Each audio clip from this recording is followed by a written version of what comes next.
நண்பர்கள் அனைவருக்கும் வணக்கம். சற்று முன் பெரும் பதற்றம் நண்பர்களே. கதிகலங்கி போய் நிற்கிது பாகிஸ்தான் மேல சரமாரியாக தாறுமாறாக தாக்கியிருக்காங்க. இதனால புதிய போர் வெடிக்குமோ அப்படிங்கிற ஒரு அச்சம் எழுந்திருக்கு. இப்படி பாகிஸ்தானை ஒரு நாடு தாக்கிட்டு இருக்குன்னா, அதே போல இன்னொரு பக்கம் பாத்தீங்கன்னா இந்தியாவும் பாகிஸ்தானை கடுமையாக தாக்கியிருக்காங்க. ஒரு வாட்டி சொன்னா உங்களுக்கு புரியாதா அப்படின்னு இந்தியா கடுமையாக பாகிஸ்தானை சாடி இருக்காங்க. இது எந்த விஷயத்துல அப்படிங்கிறத நம்ம இந்த வீடியோல தெரிஞ்சுக்கலாம். அதை தொடர்ந்தே பாத்தீங்க அப்படின்னா செம்ம கடுப்புல இப்போ அமெரிக்க அதிபர் ட்ரம்ப் அவர்கள் இருக்கிறாரு. நடுவில் புகுந்து இப்போ இஸ்ரேல் குட்டையை குழப்பியிருக்கு. இதனால 24 மணி நேரத்தில் ஒப்பந்தம் கிழிஞ்சது அப்படின்னே சொல்லலாம்.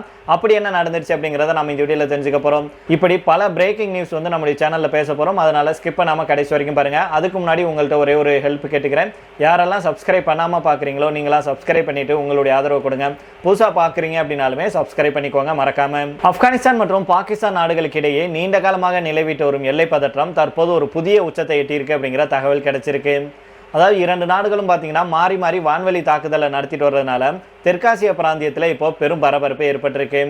இந்த மோதலுடைய பின்னணி மற்றும் தற்போதைய நிலை குறித்த விரிவான தகவலை தான் நம்ம இப்போ தெரிஞ்சுக்க போறோம். பல மாதங்களாக நீடித்து வந்த வளைகுடா மோதல் இப்போதான் ஒரு வழியாக முடிவுக்கு வந்திருக்கு. இதனால ஒட்டுமொத்த உலகமும் நிம்மதி பெருமூச்சு விட்டுருக்காங்க. கச்சா எண்ணெய் விலை கூட இப்போதுதான் சரியா ஆரம்பிச்சிருக்கு. ஆனால் இந்த மோதல் முடிவதற்குள்ளவே ஆசியாவில் இன்னொரு மோதல் தொடங்கிருச்சு. பாகிஸ்தான் மேல ஆப்கானிஸ்தான் மிகப்பெரிய தாக்குதல் ஒன்றா நடத்தியிருக்கு. இது தொடர்பாக ஆப்கானிஸ்தானை ஆட்சி செஞ்சுட்டு வரும் தாலிபான் அரசு ஒரு அதிரடி அறிவிப்பு வெளியிட்டிருக்காங்க. என்ன சொல்றாங்கன்னா, பாகிஸ்தான் எல்லைக்குள்ள புகுந்து தாலிபான் விமானப்படை வான்வெளி தாக்குதலை நடத்தி இருக்கிறோம் அப்படின்னு தெரிவிச்சிருக்காங்க. பாகிஸ்தானுடைய பலுச்சிஸ்தான் மாகாணத்தில் இருக்கும் குலிஸ்தான், சாகாய் மற்றும் கைபர் பக்துன்வா மாகாணத்தில் இருக்கும் ஓராக்சாய் ஆகிய பகுதிகளில் இந்த தாக்குதல் நடத்தப்பட்டிருக்கு அப்படின்னு அவங்க சொல்லியிருக்காங்க. இது தொடர்பாக ஆப்கானிஸ்தானுடைய பாதுகாப்பு அமைச்சகம் ஒரு செய்தி ஒன்று சொல்லியிருக்காங்க. அவங்க என்ன சொல்லியிருக்காங்கன்னா, இந்த இடங்கள்ல ISIS-K அப்படின்னு சொல்லப்படுகிற பயங்கரவாத அமைப்புடைய மறைவிடங்கள் செயல்பட்டு வந்துச்சு. இந்த தளங்களை பயன்படுத்தி ஆப்கானிஸ்தானுக்கு எதிராக தாக்குதல் நடத்துறதுக்கு திட்டமிட்டு வந்தாங்க. இது ஒரு துல்லியமான பதிலடியாக நடத்தப்பட்டது. எங்கள் நாட்டின் பாதுகாப்புக்கு அச்சுறுத்தல் ஏற்படும் போது அமைதியாக இருக்க எங்களால முடியாது அப்படின்னு தாலிபான் அரசு தெரிவிச்சிருக்காங்க. அதனாலதான் பாகிஸ்தானுடைய ISIS-K அப்படிங்கிற பயங்கரவாத அமைப்புடைய மறைவிடங்கள் மேல மிகப்பெரிய தாக்குதல் ஒன்று நடத்தி இருக்கிறோம் அப்படின்னு தாலிபான் அரசு சொல்லியிருக்கு.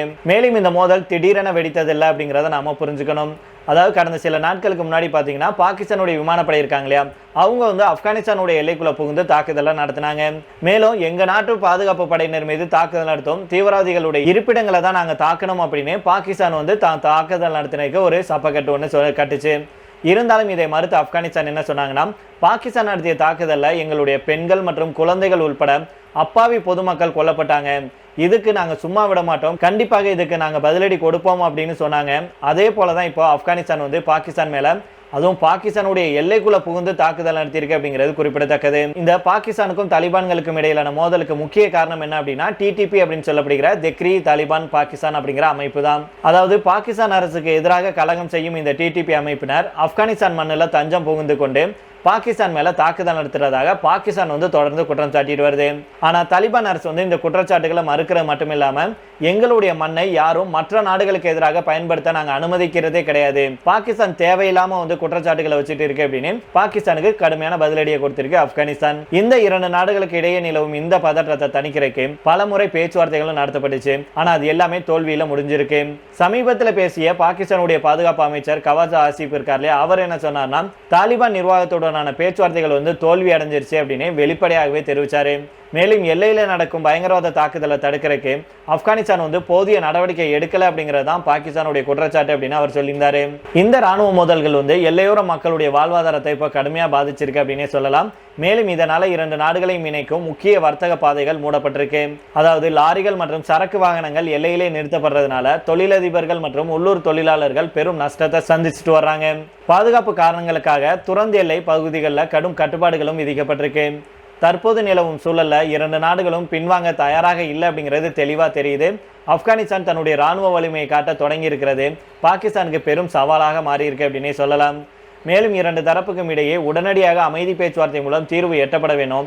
இல்லை அப்படின்னா இந்த சிறு மோதல் ஒரு போராக வெடிக்க வாய்ப்பு அதிகம் அப்படின்னு வல்லுநர்கள் சொல்றாங்க. அதுதான் நம்மளுடைய கருத்தாக இருக்கு. இப்போதான் ஒரு வழியா இஸ்ரேல், ஈரான், அமெரிக்கா இடையே போர் தாக்குதல் நடத்த மாட்டோம், எந்த ஒரு இதுவும் இருக்காது அப்படின்னு ட்ரம்ப்புக்கும் ஈரானுடைய அதிகாரிகளுக்கு இடையே ஒரு ஒப்பந்தம் போடப்பட்டது. ஆனா இஸ்ரேல் இந்த ஒப்பந்தத்துக்கு ஒத்துக்கல அப்படிங்கிறத நம்ம பார்த்தோம்னா, இருந்தாலும் ஓரளவுக்கு பிரச்சனை முடிஞ்சிச்சு அப்படின்னு நாம நினைச்சிட்டு இருந்தோம். ஆனா இப்போ இங்க பாத்தீங்கன்னா நம்முடைய அண்டை நாடுகளுக்கு நாடுகளுக்கு இடையே வந்து மிகப்பெரிய ஒரு தாக்குதல் சம்பவம் நடந்திருக்கு. இது எந்த அளவுக்கு பெரிய அளவில் வெடிக்க போகுது அப்படிங்கிறத வரும் காலங்களில் நம்ம தெரிஞ்சுக்கலாம்.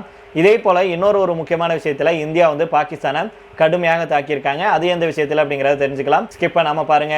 இது வரைக்கும் நீங்க ஸ்கிப் பண்ணாம பார்த்துட்டு இருக்கீங்க அப்படின்னா உடனடியாக ஒரு லைக் ஒன்று போட்டு கமெண்ட்ல சொல்லுங்க நண்பர்களே. வாங்க வீடியோக்குள்ள போயிடலாம். சிந்தநதி நிர்வாகத்துல பாகிஸ்தான் போடும் நாடகத்தை இந்தியா வந்து தோலுரித்து காட்டியிருக்கு. பயங்கரவாதத்தை ஆதரிக்கும் ஒரு நாட்டுடன் ஆக்கப்பூர்வமான ஒத்துழைப்பை தொடர முடியாது அப்படின்னு திட்டவட்டமாக தெரிவிச்சிருக்காங்க. மேலும் பயங்கரவாத கட்டமைப்புகளை பாகிஸ்தான் அளிக்கும் வரைக்கும் சிந்து நதி நீர் ஒப்பந்தம் செயல்பாட்டுக்கு வராது அப்படிங்கிறதையும் இந்தியா திட்டவட்டமாக தெரிவிச்சிருக்காங்க. இதற்கிடையில தான் UNHRC அப்படின்னு சொல்லப்படுகிற ஐநா மனித உரிமை பேரவையில பாகிஸ்தானுக்கு எதிராக இந்தியா கடுமையான நிலைப்பாட்டை எடுத்திருக்காங்க.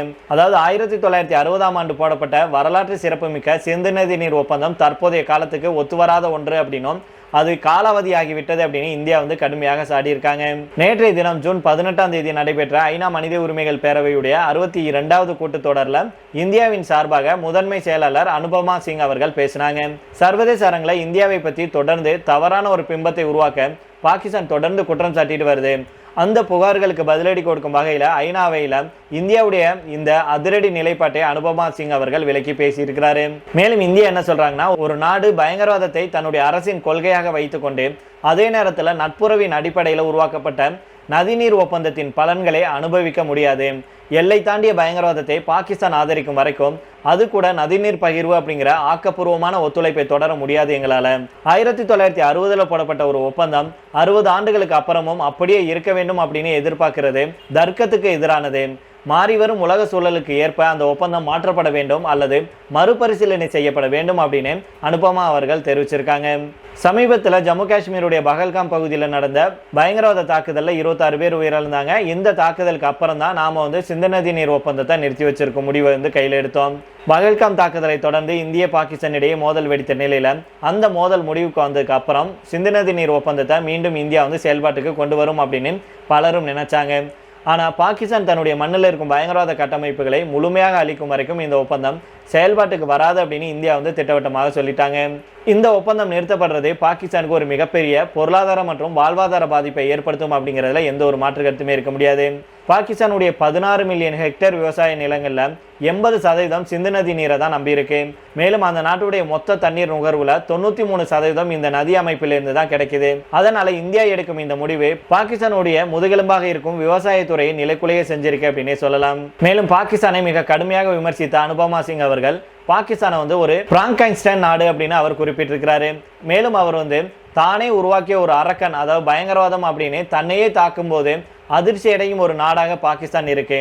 பயங்கரவாதிகளுக்கு பயிற்சி அளித்து இந்தியாவுக்குள்ள ஊடுருவ செய்யும் பாகிஸ்தான் சர்வதேச மேடைகளில் தன்னை ஒரு பயங்கரவாதத்தால் பாதிக்கப்பட்ட நாடாக காட்டிக்கொள்றது வேடிக்கையாக இருக்கு அப்படின்னு அவர் சொல்லியிருக்கிறாரு. அதே போல பாகிஸ்தான் வந்து ஜம்மு காஷ்மீர் குறித்து எழுப்பிய புகார்களையும் இந்தியா வந்து முற்றிலுமாக நிராகரிச்சிருக்காங்க. ஜம்மு காஷ்மீர் அப்படிங்கிறது இந்தியாவுடைய பிரிக்க முடியாத ஒரு பகுதி அப்படின்னு சொன்ன அனுபமா சிங் அவர்கள் பாகிஸ்தான் சட்டவிரோதமாக ஆக்கிரமிச்சிருக்கும் இந்திய பகுதிகளை மீட்பது மட்டும்தான் இப்போது எஞ்சியிருக்கும் ஒரே பிரச்சனை அப்படின்னு உறுதிப்பட தெரிவிச்சிருக்கிறாரு.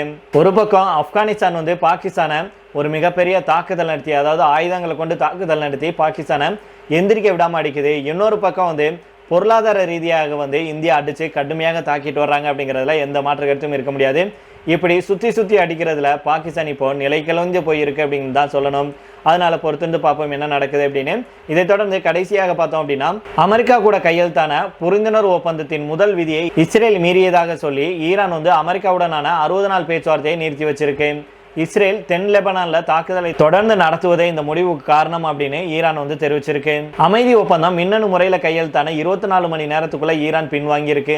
அதே போல இன்னைக்கு ஜெனீவாவில் 2 நாட்டு தலைவர்களும் சந்திக்க திட்டமிடப்பட்ட நிலையில ஈரானுடைய இந்த அறிவிப்பு பெரும் அதிர்ச்சியை ஏற்படுத்தியிருக்கு.